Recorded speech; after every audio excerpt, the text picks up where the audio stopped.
Акварэльныя работы мастак з Кітайскай Народнай Рэспублікі Лю Літао стварыў падчас навучання ў магістратуры ў Мінску. На іх можна пабачыць беларускія пейзажы, напрыклад, пшанічныя палі Лю Літао створаны пад уплывам Вінсента ван Гога, а частка карцін прысвечана выявам кветак, дзе можна заўважыць чырвоную страказу, як сімвал суму па родным горадзе, а мастак родам з мястэчка Мулан, паблізу Харбіна.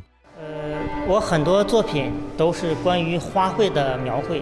На маіх работах вельмі шмат выяў кветак, а таксама часта прысутнічае вобраз страказы. Яна сімвалізуе мяне самога як замежнага студэнта ў іншай краіне. Мастацкая галерэя «Універсітэт культуры» становіцца домам для студэнтаў, магістрантаў і аспірантаў рознай нацыянальнасці з Беларускага дзяржаўнага універсітэта культуры і мастацтваў. Падчас адкрыцця выставы Лю Літао падарыў універсітэту і галерэі свае работы, а рэктар установы падарыла выпускніку магістратуры кнігу пра Беларусь. Наша галіна мастацтва, яна такая, што ў ёй нельга зрабіць перапынак, так? Вось гэтае знаходжанне ў нашай краіне, яно дае новы штурчок для нашых кітайскіх магістрантаў, для развіцця іх творчасці. Гэта вельмі важна, і часам, калі нашы студэнты магістратуры ці нашы студэнты аспірантуры бачаць, як інчаземцы, так кажам, глядзяць на нашу культуру, на наше мастацтва, гэта таксама дазваляе ім адчуць хараство роднай зямлі.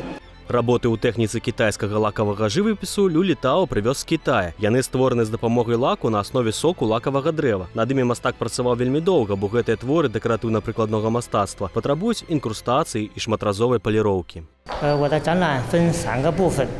Мая выстава падзелена на 3 часткі. Першая прысвечана пейзажам Беларусі, другая распавядае пра мае ўражанні ад Беларусі, а ў трэцяй я прадставіў работы, якія прывёз з Кітая ў лакавай тэхніцы. Гэта рэпрадукцыі, бо тут я не знайшоў натуральнага лаку, каб зрабіць нешта новае тут.